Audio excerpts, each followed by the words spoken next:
दोस्तों मैं हूं आसिम और इस वीडियो में मैं आपके लिए टेंसेस लर्निंग बहुत ही आसान बना देने वाला हूं। वो कैसे?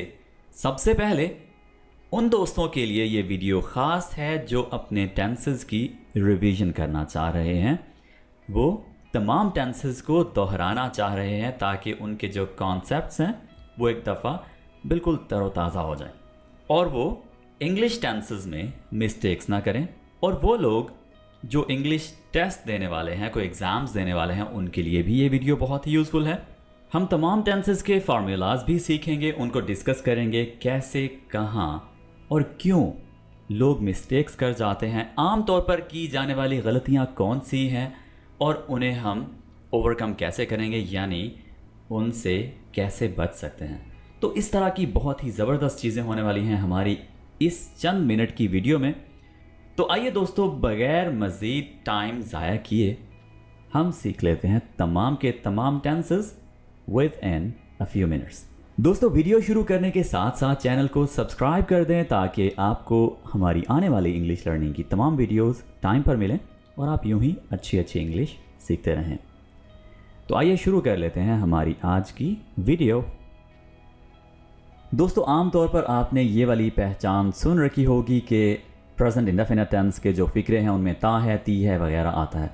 आप इस बात को एक मिनट के लिए भूल जाएं और सोचें कि आप सुबह उठते ही कैसे दिन स्टार्ट करते हैं।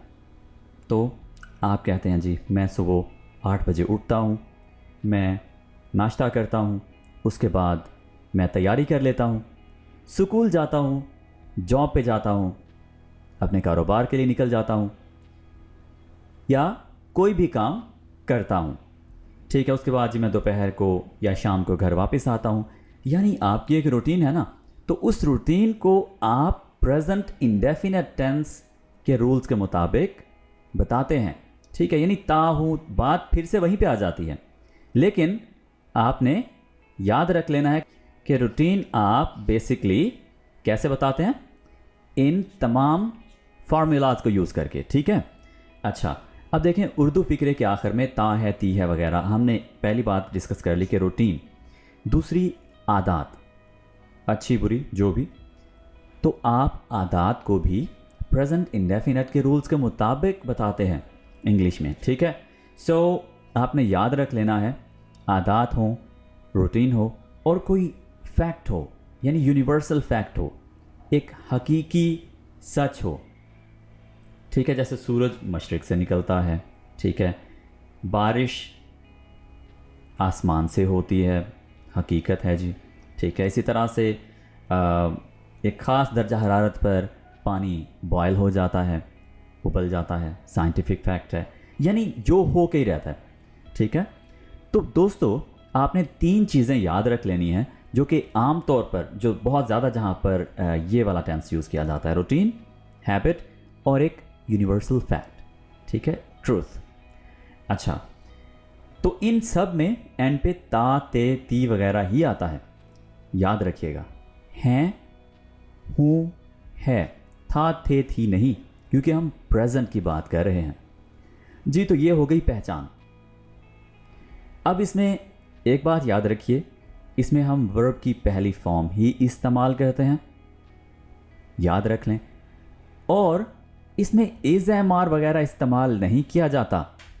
इसमें क्या यूज़ करते हैं हम, वर्ब की पहली फॉर्म के साथ एस और ईएस। तो फिक्रे कैसे बनेंगे? सबसे पहले S for subject, V1 for verb की पहली फॉर्म और उसके साथ एस और ईएस लग जाएगा। फिर ऑब्जेक्ट या कॉम्प्लीमेंट यानी सेंटेंस का बाकी हिस्सा।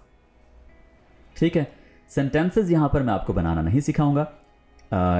हर जो कैटेगरी है उसके एंड पर कुछ मिसालें दी होंगी। ठीक है, आपने वो मिसालें देख लेनी है जी। तो अगर हमने नेगेटिव सेंटेंस बनाना हो तो हम क्या करेंगे, डू और डज नॉट सब्जेक्ट के बाद लगाएंगे और फिर वर्ब की पहली फॉर्म। दोस्तों मेरी बात याद रखिएगा, जब हम सिंपल यानी पॉजिटिव या जिसको हम अफर्मेटिव सेंटेंस बोलते हैं, तब तो हम वर्ब की पहली फॉर्म के साथ एस और ईएस लगा रहे होते हैं। लेकिन जब यहाँ पर हमने डज लगा दिया या डू लगा दिया तो V1 के साथ S और ES नेगेटिव में नहीं लगेगा और इंट्रोगेटिव में भी नहीं लगेगा। यानी S और ES का कॉन्सेप्ट सिर्फ और सिर्फ अफर्मेटिव यानी पॉजिटिव सेंटेंसेस तक रह जाता है, याद रखिएगा। ठीक है, यहां पर S और ES लगता है, लेकिन ये वाली जो वर्ब की पहली फॉर्म है इससे पहले ही लग चुका होता है डू और डज के साथ। यहां पर S और ES की गेम खत्म हो जाती है, याद रखिए। ठीक है, तो यहां पर आपने क्वेश्चन मार्क लाजमी लगाना है ताकि जिससे आप क्वेश्चन पूछें उसको पता हो कि क्वेश्चन पूछा गया है। ठीक है, अच्छा जी, डू और डज शुरू में आ जाएगा, उसके बाद आ जाएगा सब्जेक्ट और फिर आ जाएगा वर्ब की पहली फॉर्म और उसके बाद ऑब्जेक्ट और कॉम्प्लीमेंट यानी सेंटेंस का बाकी हिस्सा। याद रख लीजिएगा ये रूल ताकि आप ग्रामेटिकल मिस्टेक ना करें। जी, तो प्रेजेंट इंडेफिनिट टेंस हमारा हो गया क्लियर।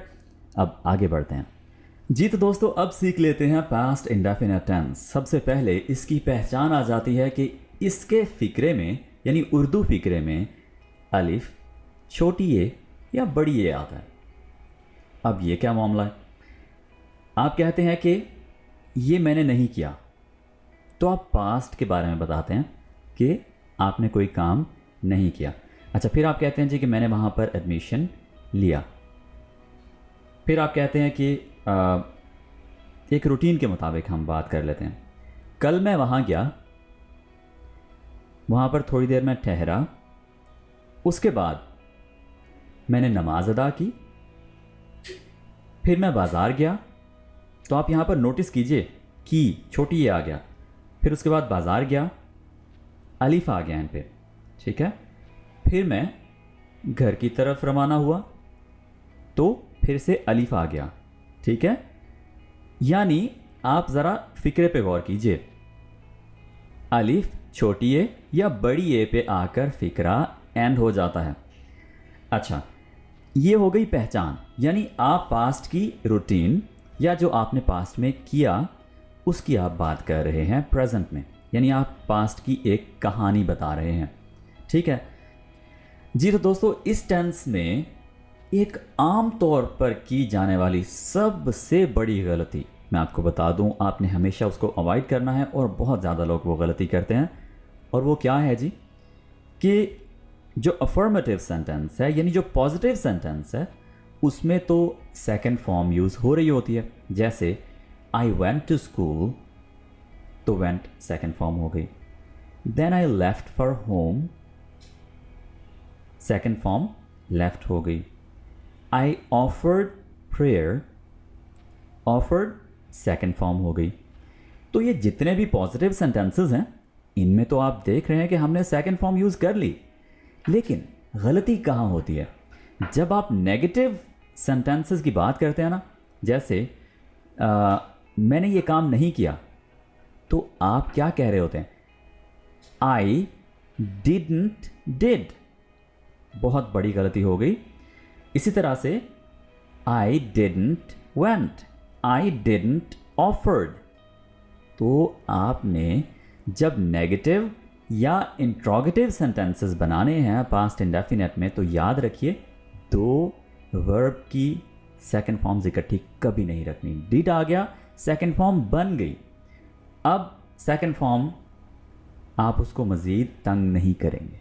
ठीक है, सेकंड फॉर्म को आपने एक ही दफ़ा यूज़ करना है। जैसे एस और ई एस को एक ही दफ़ा यूज़ किया था प्रेजेंट इंडेफिनिट में। क्लियर? तो इंट्रोगेटिव और नेगेटिव दोनों में सेकंड फॉर्म एक ही दफ़ा यूज़ होगी। डिड में यूज़ हो गई, अब उसको छोड़ दें, सेकंड फॉर्म को मज़ीद तंग ना करें, आगे उसको सुकून दे दें, उसको फर्स्ट फॉर्म में ले जाएं। ठीक है, यानी फर्स्ट फॉर्म आपने यूज़ करनी है जी। तो ये हमारी रिवीजन हो गई जो पास्ट इंडेफिनिट टेंस है उसकी। अब बढ़ते हैं जी आगे, फ्यूचर इंडेफिनिट टेंस। दोस्तों फ्यूचर इंडेफिनिट टेंस, जैसे हम अभी तक रूटीन की बात कर रहे हैं कि हमने पास्ट की बात की, हमने प्रेजेंट की बात की, उसमें कैसे हम रूटीन के बारे में बात करते हैं या जो आप करते हैं, जो आपने किया। तो अब हम बात करें कि हम करेंगे। ठीक है,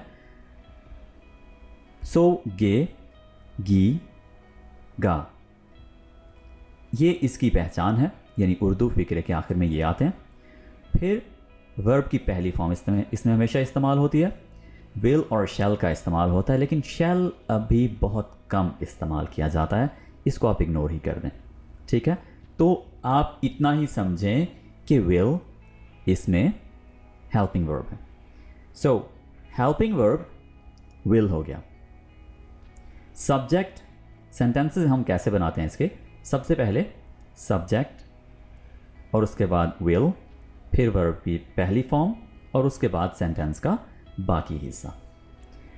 अब आप देखिए, आपने कहीं टूर पर जाना है, या आप कल की रूटीन सोच रहे हैं, या आप कल क्या करने वाले हैं, या आप अगले 1 साल में क्या करने वाले हैं, आप वो सोच रहे हैं, या किसी और के बारे में सोच रहे हैं कि वो क्या क्या करेगा।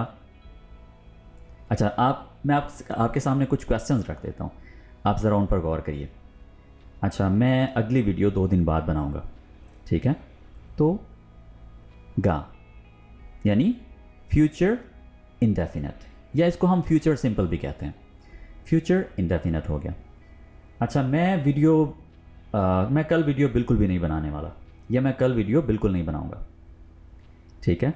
तो नहीं बनाऊंगा, हमारे पास नेगेटिव का कॉन्सेप्ट आ गया, ये वाला, ठीक है। उसमें क्या हम करेंगे, I will not make first form और उसके बाद वीडियो टुमारो। जी, ओके। सो जब हमने क्वेश्चन करना हो तो हम विल को शुरू में ले आएंगे और उसके बाद सब्जेक्ट, फिर वर्ब की पहली फॉर्म और उसके बाद सेंटेंस का बाकी हिस्सा। जी दोस्तों, सो ये है फ्यूचर इंडेफिनिट, जिसमें हमने तमाम जो इसके फॉर्मूलाज हैं उनको रिवाइज कर लिया। विल और शैल के साथ हमेशा वर्ब की पहली फॉर्म, ठीक है। और ये फ्यूचर में जो हम करेंगे किसी भी दिन, कभी भी, कल, परसों, जब भी, तो उसके लिए हम फ्यूचर इंडेफिनिट का वर्ड यूज़ करते हैं, सॉरी टेंस यूज़ करते हैं, स्ट्रक्चर यूज़ करते हैं। जी, आगे बढ़ते हैं। इसकी कुछ ये एग्जांपल्स हैं, आप ये देख लीजिएगा, इनको अच्छी तरह से पढ़िएगा और साथ उर्दू ट्रांसलेशन दी है ताकि आपकी बेहतर हेल्प हो सके, लर्निंग हो सके। जी, तो आगे आ जाता है जी हमारे पास next category, progressive tenses. Progressive tenses basically, progressive को ज़्यादा कंफ्यूज मत करिएगा, सिंपल सी बात है, कंटिन्यूअस, जिसको कुछ लोग कंटिन्यूस भी बोलते हैं, जो कि बिल्कुल गलत बोलते हैं। प्रोग्रेसिव और कंटिन्यूअस, कंटिन्यूअस का मतलब भी है जारी और प्रोग्रेसिव का मतलब भी है जारी। अच्छा जी, अब बात कर लेते हैं प्रेजेंट कंटिन्यूअस की। प्रेजेंट कंटिन्यूअस में क्या होता है जी कि जब आप बोल रहे होते हैं तब क्या हो रहा है, ठीक है, आप क्या कर रहे हैं या आसपास क्या हो रहा है, क्या चल रहा है, ठीक है। तो रहा है, रही है, रहे हैं वगैरह आप इंग्लिश में कैसे कहते हैं। सबसे पहली बात, इसमें 3 जो हेल्पिंग वर्ब्स हैं जिनको हम उर्दू में इमदादी फ़ेल कहते हैं वो यूज़ होते हैं। वो कौन से हैं, इज़, एम, आर, ठीक है। सो इसमें मज़ीद देखिए कि ही इज़, शी इज़, यानी जो सिंगुलर पर्सन्स हैं उनके साथ हम इज़ का वर्ड यूज़ करते हैं, इज़ का इमदादी फ़ेल यूज़ करते हैं सब्जेक्ट के फ़ौरन बाद, और एम का यूज़ करते हैं आई एम, बस आई के साथ एम का वर्ड यूज़ हो गया, यानी हेल्पिंग वर्ब यूज़ हो गया।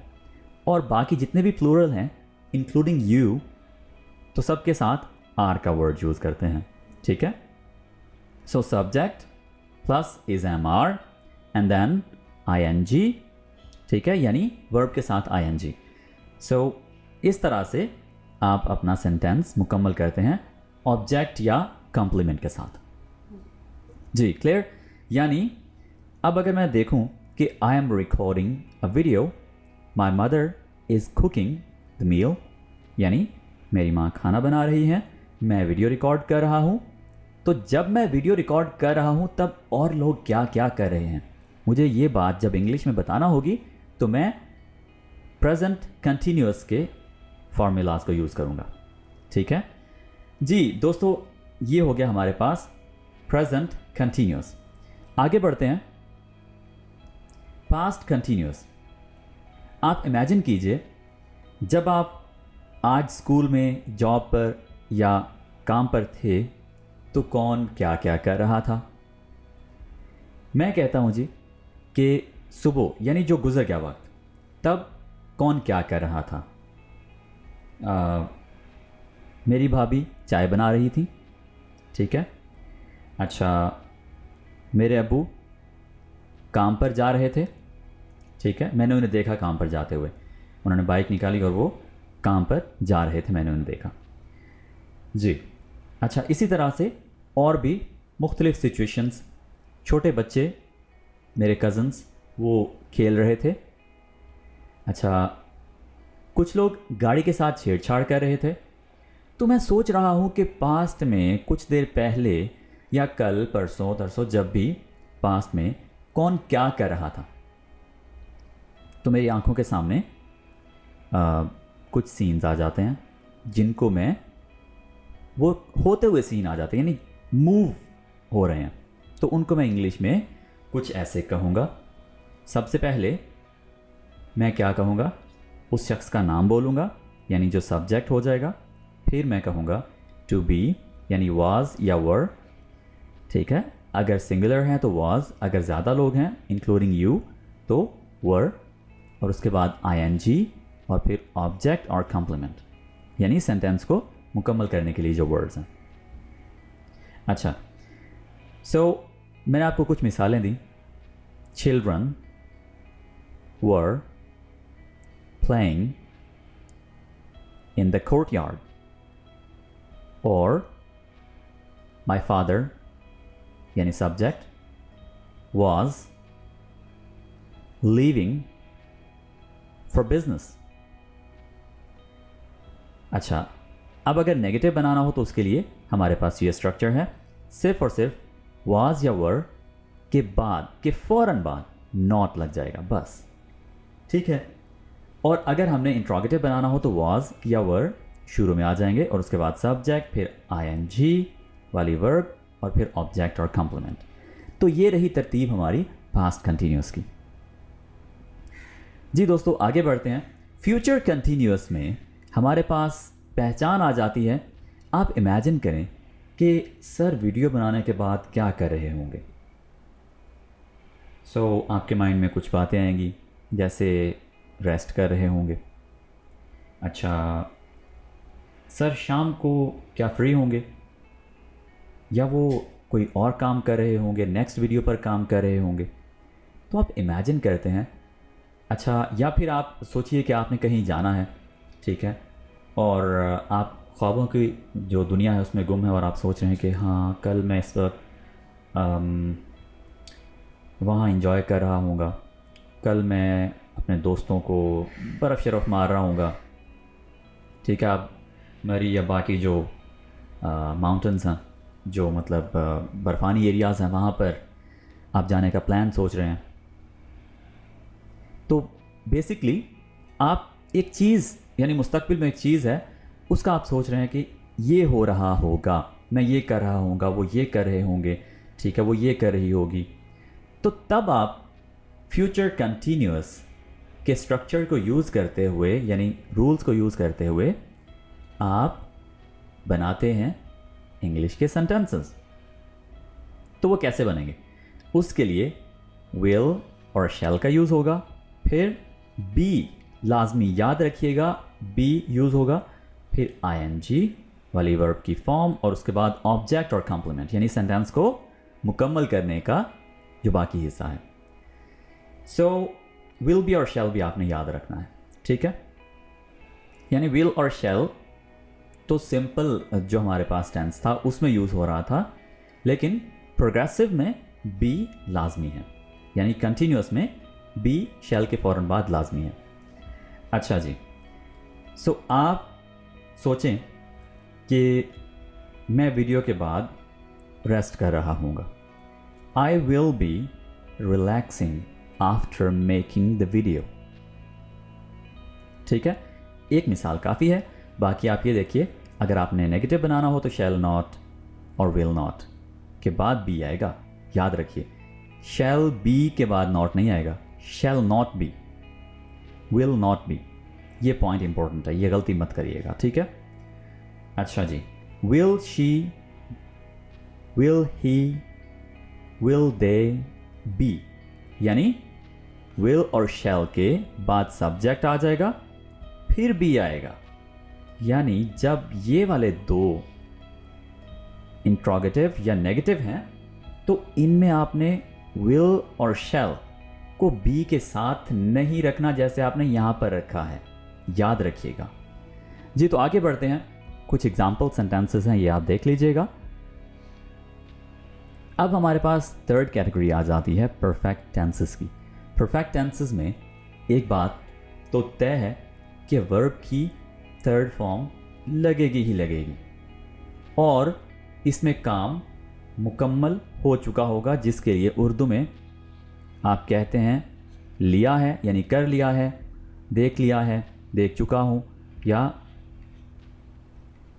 चुका हूँ, चुके हैं, चुका था, ठीक है, कर चुकूँगा, यानी मुकम्मल होने की, परफेक्ट आ गया ना, मुकम्मल होने की बात हो रही है। तो देखते हैं कि कैसे हम इसके सेंटेंसेस बना सकते हैं। सबसे पहले अगर आपसे अभी कोई पूछे, मुझसे आकर पूछे क्या आप वीडियो बना चुके हैं, मैं कहूँगा नहीं, अभी मैंने वीडियो नहीं बनाई है, ठीक है, यानी अभी बाकी है। तो आपने बेसिकली इस बात को इंग्लिश में कैसे कहना है, यानी जब आप एक काम मुकम्मल होने की बात कर रहे हैं तो आप इंग्लिश में कैसे कहते हैं। सबसे पहले वर्ब की तीसरी फॉर्म तो लाजमी है तमाम परफेक्ट टेंसेस में, ये तो आपने रूल बना लेना, ठीक है। और उसके बाद हैज़ और हैव, ये इसके हेल्पिंग वर्ब हैं प्रेजेंट परफेक्ट के, ठीक है। अच्छा, इसमें हैज़ कहाँ पर लगेगा और हैव कहाँ पर लगेगा, ये हम मज़ीद देख लेते हैं। सब्जेक्ट आ गया, इसमें जितने भी सिंगुलर हैं उनके साथ हमने हैज़ का यूज़ करना है, जैसे she has, he has, Asim has, कोई और एक बंदा है उसके साथ भी has, doctor has, nurse has, मौलवी हैज़, मतलब कोई भी बंदा है ना, एक सिंगुलर बंदा, टीचर हैज़, तो उसके साथ हम हैज़ और उसके बाद वर्ब की तीसरी फॉर्म लगाएंगे, ठीक है। और फिर ऑब्जेक्ट और या कॉम्प्लीमेंट, और हैव आएगा जो प्लूरल हैं, यू और इसके अलावा सारे, यू के साथ साथ बाकी सारे, उन सब के साथ हैव आएगा और वर्ब की तीसरी फॉर्म आ जाएगी। बस इतनी सी बात है और हमारा प्रेजेंट परफेक्ट का जो रूल है वो मुकम्मल हो जाता है। और अगर हमारे पास आ जाए नेगेटिव, तो नेगेटिव में हैज़, नॉट, सिंपल हैज़ और हैव के फ़ौरन बाद नॉट आ जाएगा और फिर वर्ब की तीसरी फॉर्म। जी क्लियर है।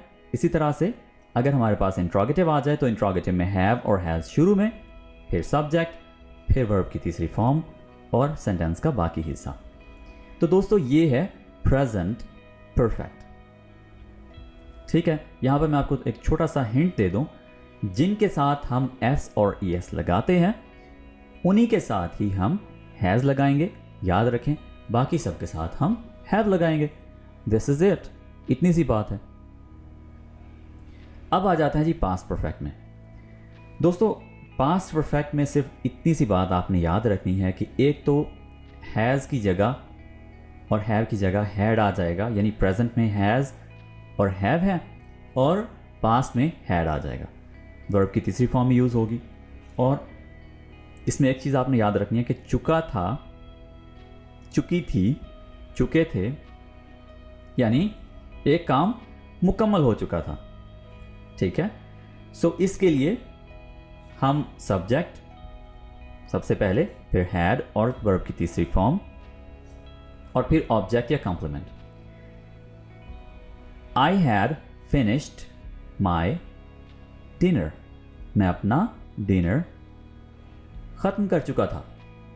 तो इस तरह से आप इसको यूज़ करते हुए सेंटेंसेस बनाएंगे, ठीक है। बाकी बिल्कुल वैसे ही हैं चीज़ें, कुछ डिफरेंट नहीं है, सिर्फ और सिर्फ एक हैड का डिफरेंस है, प्रेजेंट और पास्ट परफेक्ट अगर इन दोनों को देखा जाए तो।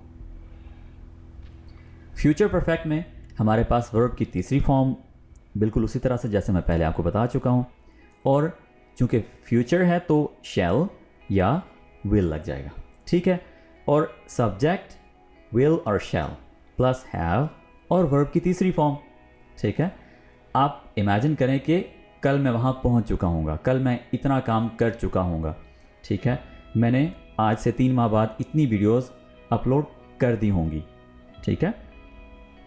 सो यानी कर दी होंगी, फ्यूचर की आप बात कर रहे हैं, लेकिन आप कह रहे हैं जी कि मैं इतने टाइम बाद इतने टाइम तक कर चुका हूँगा, 50 वीडियोस अपलोड कर चुका हूँगा, ठीक है। तो इस तरह से आप फ्यूचर परफेक्ट की जो बातें हैं उर्दू में उनको इंग्लिश में लेकर जाते हैं कुछ ऐसे स्ट्रक्चर से, शैल हैव या विल हैव, ठीक है। सो शैल कहाँ पर यूज़ होगा, विल कहाँ पर यूज़ होगा, मैं आपको सिंपल सा एक मतलब पॉइंट बता दूं कि आप सिर्फ और सिर्फ विल को ही यूज़ करें। He will have, she will have, I will have, we will have, shall को भूल ही जाएं, ठीक है। अच्छा जी, विल नॉट हैव यानी विल के फ़ौरन बाद नॉट आ जाएगा, शैल के फ़ौरन बाद नॉट आ जाएगा नेगेटिव में, और इंट्रोगेटिव में विल और शैल इकट्ठे शुरू में आ जाएंगे और सब्जेक्ट फिर हैव, वर्ब की तीसरी फॉर्म और ऑब्जेक्ट।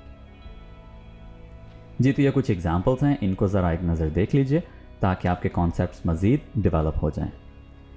अब दोस्तों परफेक्ट कंटिन्यूस टेंसेस देख लेते हैं कि इसमें हमारे पास सबसे पहले चूंकि कंटिन्यूस का वर्ड आ गया तो आपने आईएनजी का कॉन्सेप्ट वर्ब के साथ लाजमी ले आना, ठीक है, कि वर्ब आईएनजी वाली ही यूज़ होगी। जी, अब देखते हैं प्रेजेंट परफेक्ट कंटिन्यूस। अच्छा दोस्तों, अगर यहाँ पर ये आप एक कम्प्लेक्स सी डेफिनेशन पढ़ें तो आपको बिल्कुल भी समझ नहीं आने वाला कि आप बेसिकली किस तरह के सेंटेंसेस इसके लिए बना सकते हैं। ती रही है, ते रहे हैं, या अगर वक्त का हवाला दिया गया हो तो रहा है, मतलब कंफ्यूज करने वाली बात है ना, ठीक है। तो मैं इसको आपके लिए आसान बना देता हूँ। एक बात तो आप याद रख लीजिए कि इसमें हम वर्ब के साथ आईएनजी वाली फॉर्म ही यूज़ करेंगे, ठीक है। और एक इजाफी चीज़ है हैज़ बीन या हैव बीन।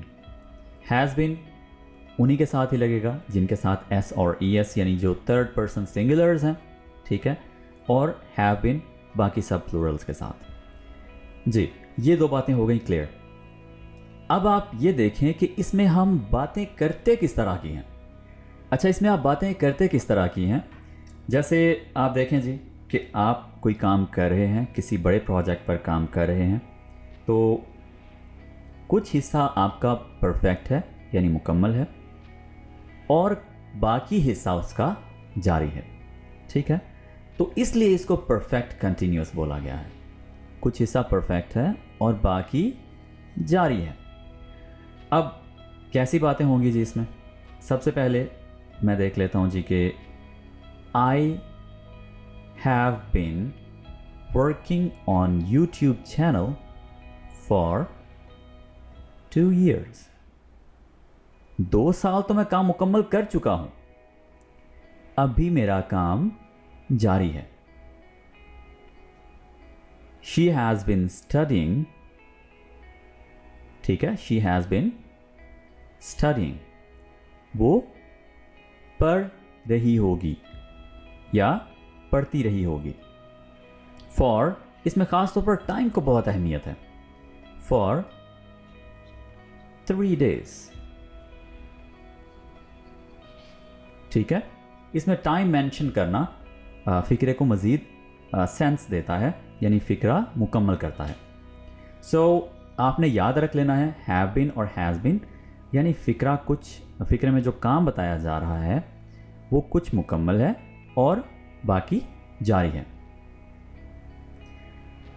सो इसके अगर आप बात करें कि नेगेटिव और इंट्रोगेटिव की, तो हैव या हैज़ और उसके बाद नॉट आ जाएगा, फिर बीन आएगा, जैसे पहले बी, शैल नॉट बी, उसी तरह से हैव या हैज़ नॉट बीन, यानी बीन और बी इस हैव और हैज़ से अलहदा आएंगे, ठीक है। ये आपने रूल बना लेना है जी। इसी तरह से हैव और हैज़ और उसके बाद एस यानी सब्जेक्ट, फिर बीन और उसके बाद वर्ब की आईएनजी वाली फॉर्म।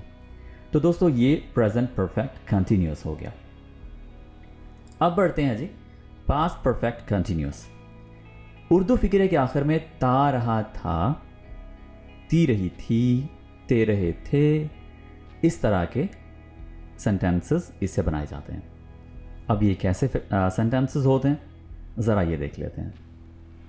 अच्छा, आप इमेजिन करें कि आपने किसी को एक काम करते हुए देखा जो वो काफ़ी देर से कर रहा था, ठीक है, और आप सोच रहे हैं कि उसका कुछ हिस्सा तो मुकम्मल हो चुका होगा, यानी काफ़ी देर से कर रहा, तो जाहिर सी बात है कि काफ़ी सारा काम वो कर चुका था और वो अभी भी उस काम पे लगा हुआ था।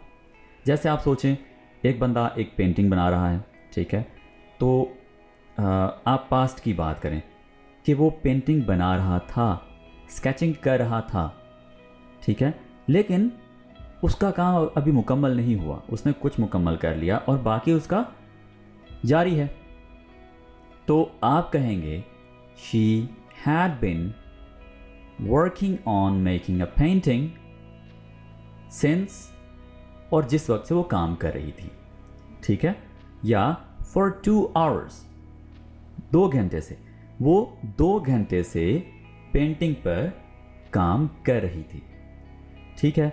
इसी तरह से वो सुबह से मछलियां पकड़ने में लगा था, ठीक है, मछलियां पकड़ रहा था। तो दोस्तों, आपने देखना है कि एक बंदा काफ़ी देर से एक काम कर रहा था, ठीक है, सो उसके लिए, ऐसी बातें करने के लिए आप हैड बीन और आईएनजी का कॉन्सेप्ट यूज़ करते हैं, स्ट्रक्चर यूज़ करते हैं, ठीक है।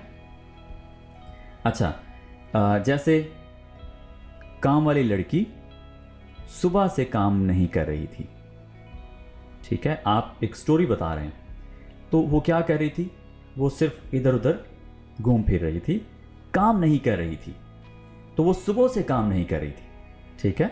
सो आप ये देखिए कि यहाँ पर आपने परफेक्ट कंटिन्यूअस का स्ट्रक्चर यूज़ करना है, नेगेटिव वाला। जी दोस्तों, सो ये हो गया हमारे पास पास्ट परफेक्ट कंटिन्यूअस का ओवरऑल कॉन्सेप्ट। जी दोस्तों, अब बात कर लेते हैं फ्यूचर परफेक्ट कंटिन्यूअस की। इसमें सबसे पहले तो हम देख लेते हैं कि सेंटेंसेस किस तरह के होंगे उर्दू में। रहा होगा, रही होगी, रहे होंगे, यानी कोई काम कर रहे होंगे, कर रही होगी, कर रहे होंगे, कर रहा होगा इतने टाइम से, ठीक है, यानी उनका कुछ काम मुकम्मल हो चुका होगा और वो फिर भी काम में लगे होंगे, काम उनका जारी होगा, कुछ मुकम्मल हो चुका होगा, ठीक है। तो ऐसे कॉन्सेप्ट के लिए, ऐसी बातें करने के लिए हम फ्यूचर परफेक्ट कंटिन्यूअस का यूज़ करते हैं। अच्छा जी, विल हैव बीन या शैल हैव बीन का इसमें हम यूज़ करते हैं, और कैसे यूज़ करते हैं ज़रा ये देख लेते हैं। सबसे पहले उस बंदे का सब्जेक्ट का नाम आ जाएगा या उसके लिए एक प्रोनाउन आ जाएगा, ठीक है, और फिर उसके बाद शैल और विल हैव बीन, शैल और विल हैव बीन, और फिर वर्ब की आईएनजी वाली फॉर्म, और फिर बाकी सेंटेंस का हिस्सा। अब इसमें फ़िक्रे कैसे हम कह सकते हैं कि वो सुबह से दरख्त काट रहे होंगे, ठीक है, तो आप इस बात को कैसे कहेंगे? They will have been cutting the trees since morning. They will have been cutting the trees since morning. दोस्तों, इतनी मुश्किल इंग्लिश हम बोलने में कम ही यूज़ करते हैं। ये बेसिकली ग्रामेटिकली खुद को इम्प्रूव करने के लिए हम ऐसे इंग्लिश सीखते हैं, ठीक है। जो कम्प्लेक्स स्ट्रक्चर्स हैं वहाँ पर ये इंग्लिश हमें बहुत काम आती है, एग्ज़ाम्स में बहुत काम आती है, सो लाजमी सीखिए। सब्जेक्ट, उसके बाद विल और शैल नॉट, फिर हैव बीन इकट्ठा रहेगा, ठीक है। आपने ये नहीं करना कि शैल हैव नॉट बीन, इस चीज़ में बिल्कुल भी कंफ्यूज ना हो, शैल और विल के फ़ौरन बाद नॉट आएगा, ठीक है जी।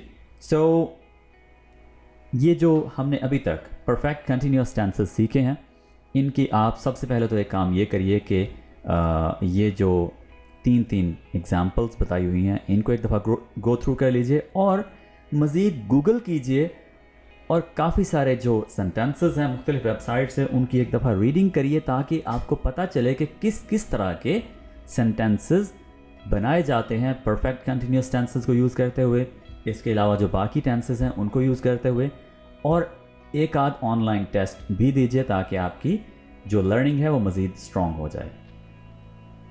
Thank you for watching this video. Take care. Bye.